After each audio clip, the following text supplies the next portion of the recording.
Hello friends, मैं आरती यादव आपके अपने यूट्यूब चैनल पर आप सभी लोगों का हार्दिक स्वागत करती हूँ।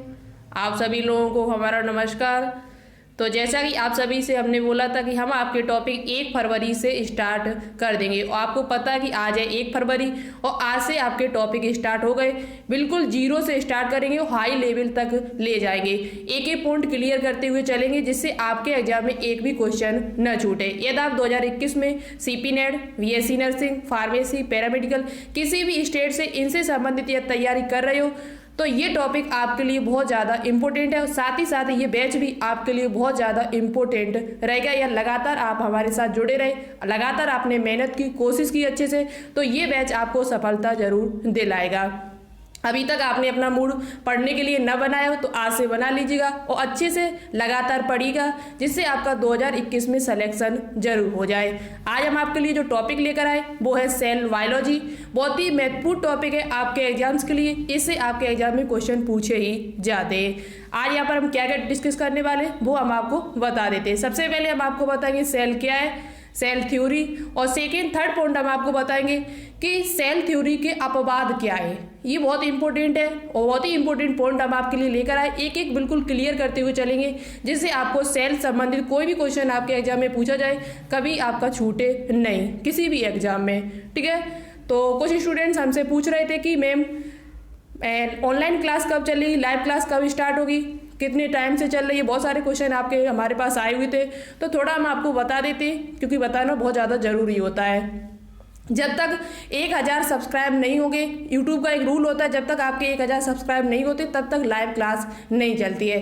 तो आज हम आशा यही करते हैं कि देखें आज आप इस वीडियो को कितना शेयर करते हो और कितने लोग इस वीडियो को शेयर करने के बाद सब्सक्राइब हमारे बढ़ते हैं। जितनी जल्दी 1000 सब्सक्राइब हो जाएंगे उतनी जल्दी हम आपकी लाइव क्लास स्टार्ट कर देंगे। तो आशा आपसे यही करती हूँ कि इस वीडियो को आज ज़्यादा से ज़्यादा शेयर करना। हम आपसे जैसा कहते हैं वैसा हम करने के लिए तैयार रहते हैं और आपसे हम जो कहते हैं आप उसे करने के लिए तैयार नहीं होते हो। कोई बात नहीं, आपकी इच्छा है, लेकिन लाइव क्लास आपकी तभी चल पाएगी जब आप हमारे 1000 सब्सक्राइब हो जाएंगे। जितनी जल्दी हो जाएंगे उतनी जल्दी हम आपकी लाइव क्लास स्टार्ट कर देंगे। और आज हम आपके लिए जो टॉपिक लेकर आए वो बहुत ही महत्वपूर्ण है, वीडियो को एंड तक देखना।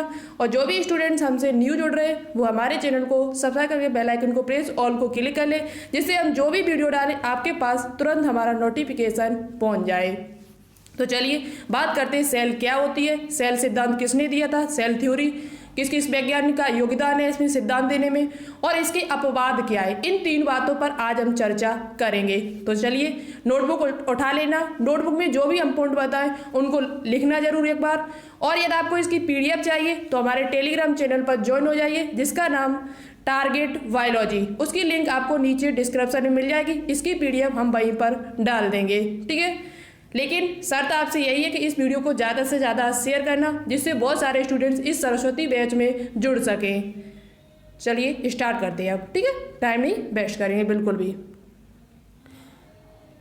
तो देखो सबसे पहले हम बात करते हैं, आपको पता होगा क्योंकि सेल बहुत ही अमूमन आपने 9th क्लास से पढ़ा होगा सेल क्या होती है, सेल किसे कहते हैं। तो सबसे पहले आपको सेल बायोलॉजी मतलब कि कोशिका विज्ञान। आपको पता होगा विज्ञान की वह शाखा जिसके अंतर्गत कोशिकाओं का अध्ययन किया जाता है, कोशिकाओं के बारे में जाना जाता है, अध्ययन किया जाता है, स्टडी की जाती है, उसे ही हम सेल बायोलॉजी कहते हैं। इसे दूसरे नाम से देखा जाए तो इसे साइटोलॉजी भी कहते हैं। क्या कहते हैं, ये पॉइंट नोट कर लेना, साइटोलॉजी सबसे इंपॉर्टेंट पॉइंट है, साइटोलॉजी कहते हैं। क्या कहते हैं, साइटोलॉजी। ठीक है, अब बात करते हैं इसकी डेफिनेशन की।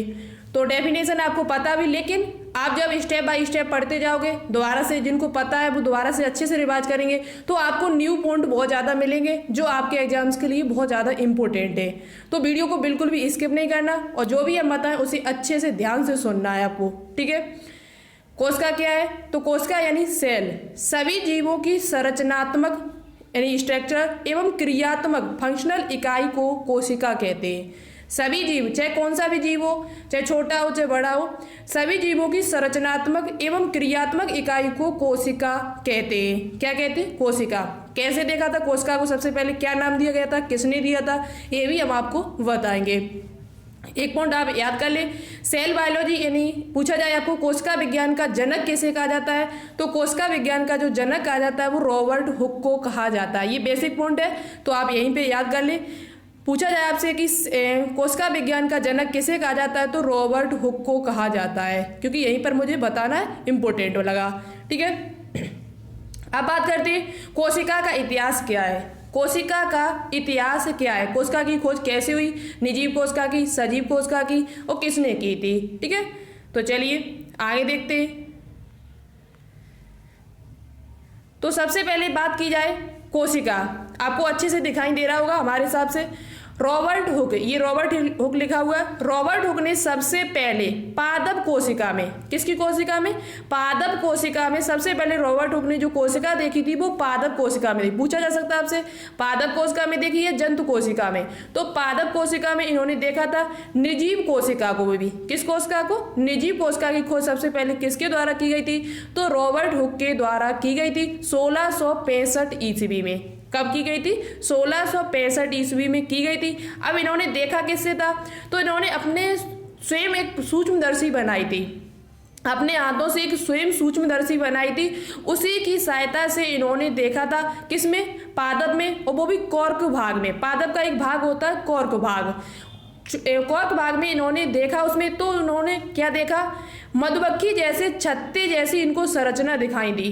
किसकी जैसी, मधुमक्खी के छत्ते जैसी इनको संरचना देखी इन्होंने, तो उन्होंने उसे कोसा नाम दिया। इन्होंने कोशिका नहीं कहा था, इस बात को आप लोग ध्यान रखें, कोशिका को इन्होंने कोशिका नहीं कहा था। इन्होंने जैसे ही उन छोटे छोटे मधुमक्खी के छत्ते में जब संरचना कोष्ठक देखे छोटे छोटे बने हुए इस प्रकार के, तो उन्होंने इसे क्या कहा, कोसा नाम दिया। क्या का नाम दिया, कोसा। कोसा को कहा जाता है इंग्लिश में सेल्यूल। क्या कहा जाता है, सेल्यूल। और सेल्यूल का मतलब होता है, वो होता है एक छोटा सा कमरा।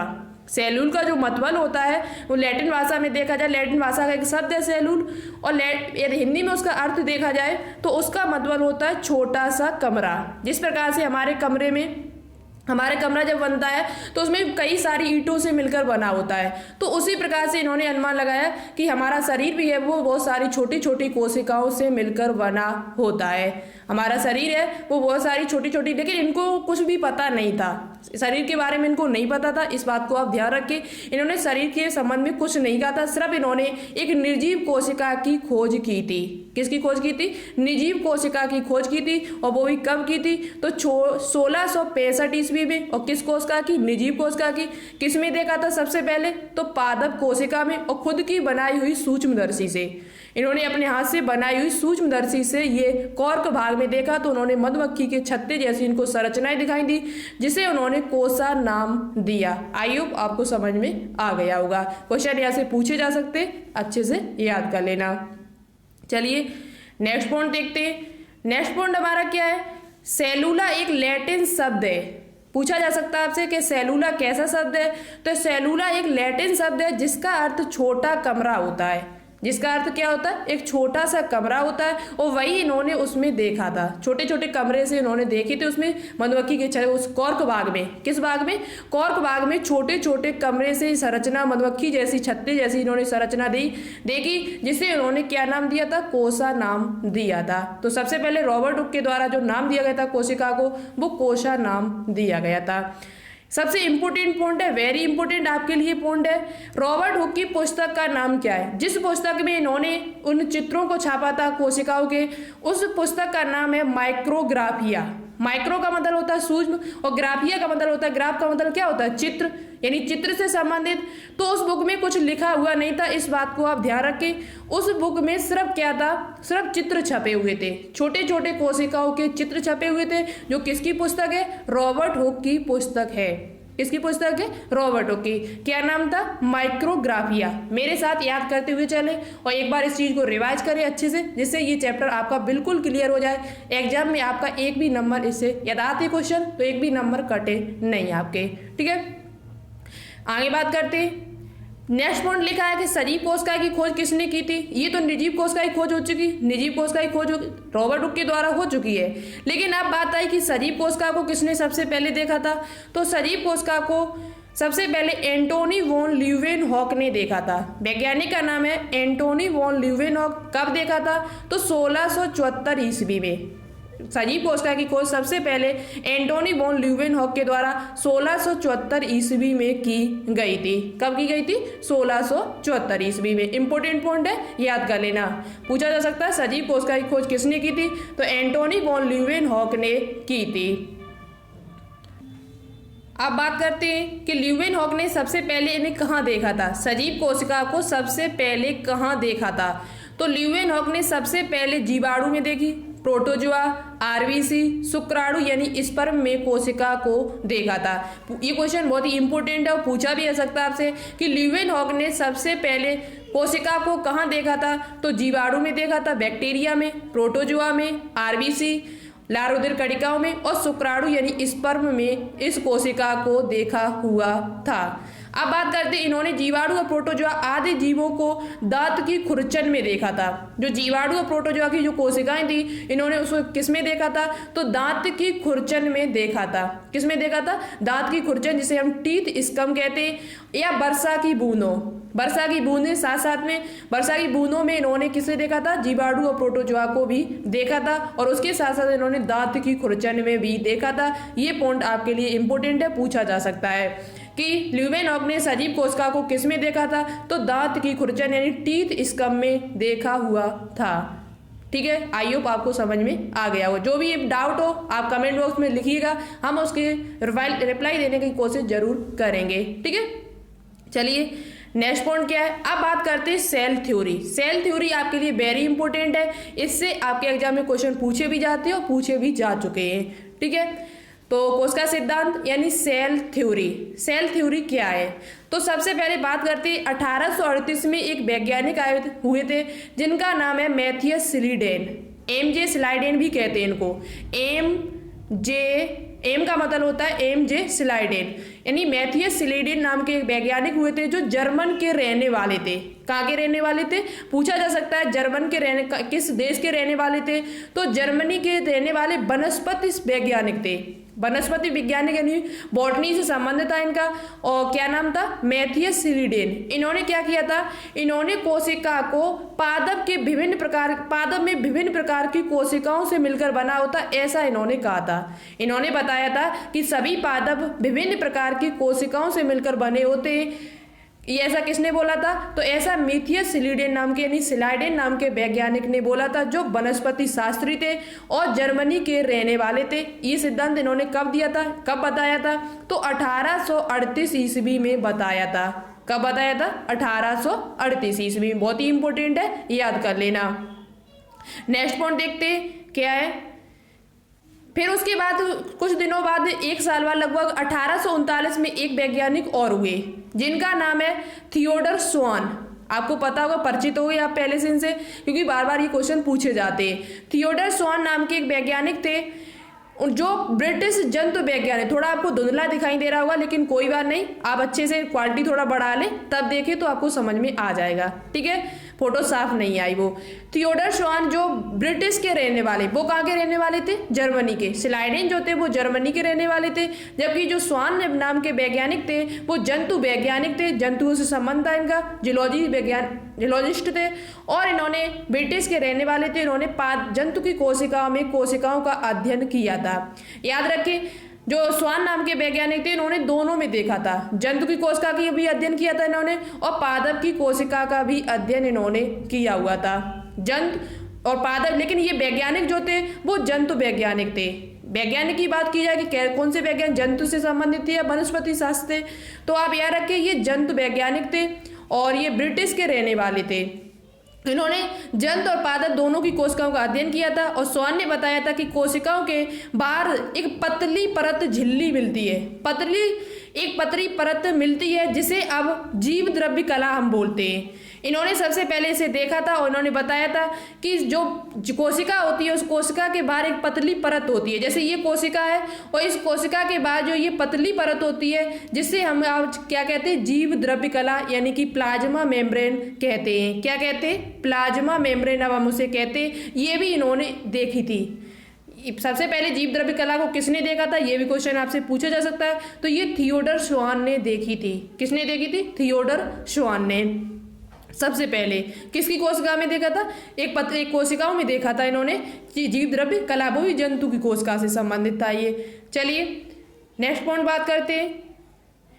इन्होंने बताया था कि पादप ऊतकों के अध्ययन के बाद इन्होंने देखा, जब इन्होंने पादप ऊतक को देखा, चेक किया कोशिकाओं को, तो पादप ऊतकों के अध्ययन के बाद बताया कि पादप कोशिका में कोशिका भित्ति मिलती है।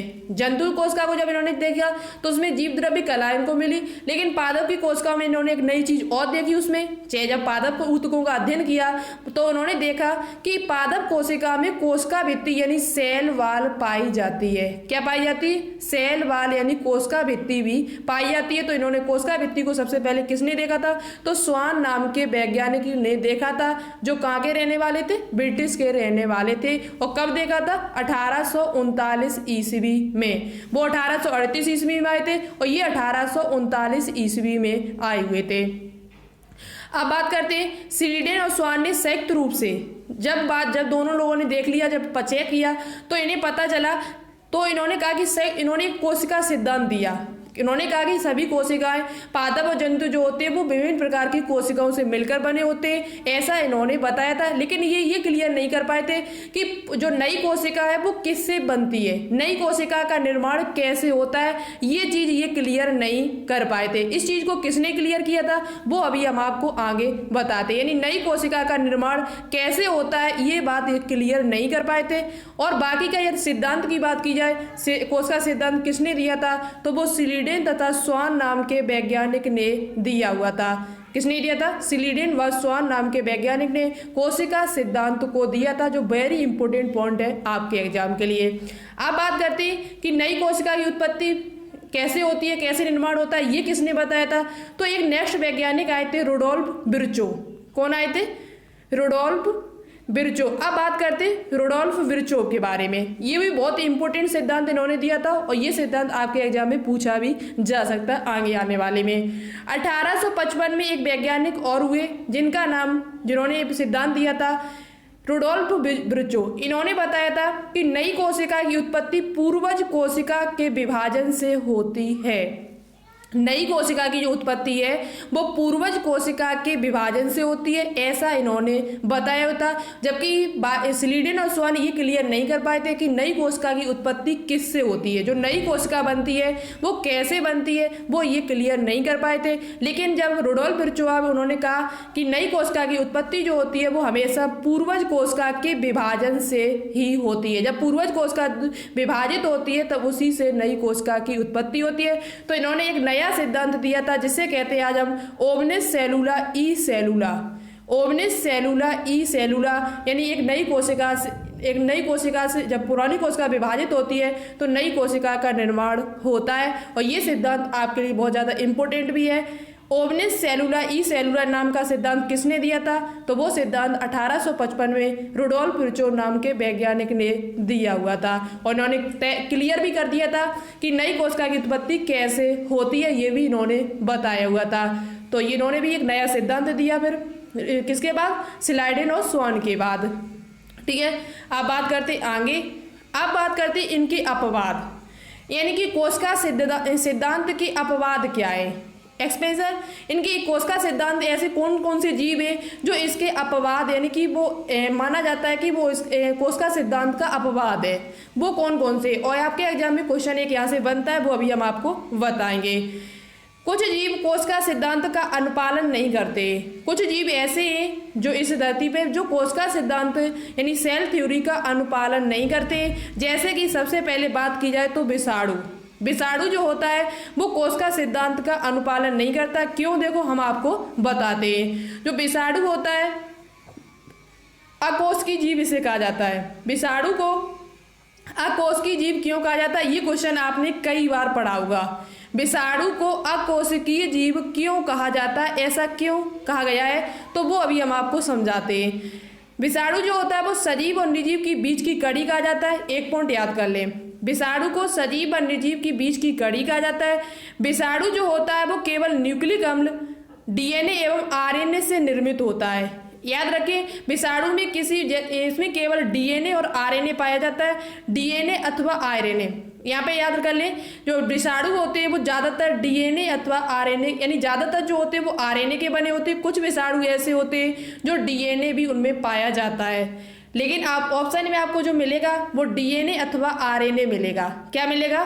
डीएनए या आरएनए, क्योंकि कुछ जो विषाणु होते हैं वो डीएनए के भी बने होते हैं और कुछ जो होते हैं वो आरएनए के भी बने होते हैं। लेकिन आप दोनों चीज़ याद रखें, आप केवल आरएनए आए तो आप टिक नहीं कर सकते हो, गलत हो जाएगा क्वेश्चन आपका। तो डीएनए या आरएनए के बने होते हैं। इनको अकोष्ठी क्यों कहा गया?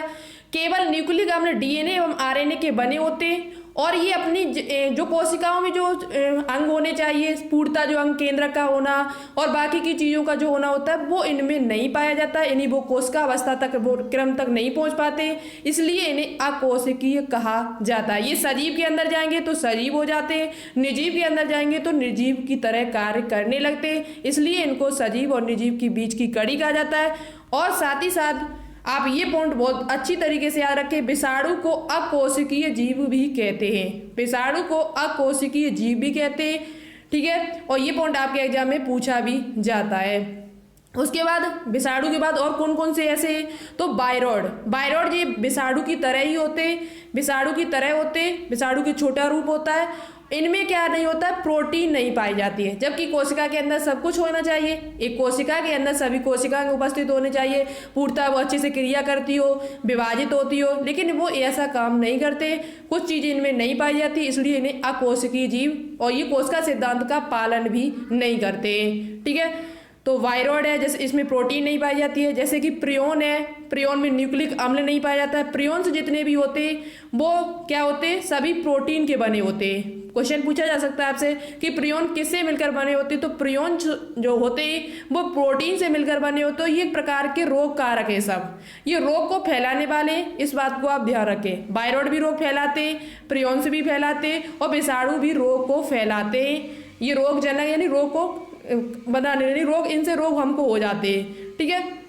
आरबीसी की बात करते हैं तो ये पॉइंट भी इंपॉर्टेंट है। आरबीसी जो होती है, लाल रुधिर कणिकाएं होती है, वो केंद्रक विहीन होती है, तो ये भी कोशिका सिद्धांत का एक अपवाद है। आरबीसी जो होती है वो केंद्रक विहीन होती है, इनमें केंद्रक नहीं पाया जाता है, इसलिए ये भी किसे कहा जाता है? कोशिका सिद्धांत का अपवाद इनको भी कहा जाता है। तो विषाणु हुआ सबसे पहले नंबर, दूसरा बायरॉइड, तीसरा प्रियोन और तीसरा आपका आरबीसी जो होता है वो उसमें केंद्रक नहीं पाया जाता है। लेकिन भ्रूणावस्था में जब देखा जाए तो भ्रूणावस्था में आरबीसी में केंद्रक पाया जाता है। जैसे ही वयस्क एक मनुष्य होता है उसमें आरबीसी में केंद्रक नहीं पाया जाता है, वो नष्ट हो जाता है। लेकिन आपको एग्जाम में यही क्वेश्चन पूछा जाता है कि आरबीसी में क्या केंद्रक पाया जाता है? तो आरबीसी में केंद्रक नहीं पाया जाता है, इस बात को आप लोग ध्यान रखें। तो आज का हमने जो आपको बताया था कि आज हमको सेल क्या होती है, किसे कहते हैं, सेल थ्योरी किसने दी थी और कोशिका सिद्धांत के अपवाद क्या है, इन तीनों के बारे में आज मैंने चर्चा की। कल नेक्स्ट वीडियो में हम आपके लिए और भी बेहतरीन लेकर आएंगे। इससे आगे वाला प्रोकैरियोटिक कोशिका क्या होती है, यूकैरियोटिक कोशिका क्या होती है, बहुत ही डिटेल से बताने की कोशिश करेंगे, पूरी मेहनत करेंगे, जी जान लगा देंगे, जिससे आपके एग्जाम में अच्छे से अच्छे मार्क आए और आप 2021 में आपका सिलेक्शन जरूर ही हो जाए। आशा हमारी यही है।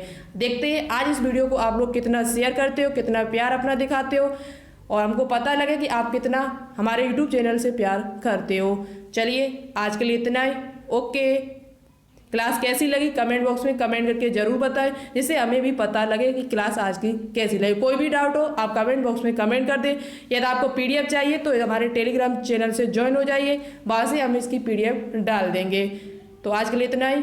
ओके, मिलते हैं नेक्स्ट वीडियो में। Thanks for watching this video. जय हिंद, वंदे मातरम।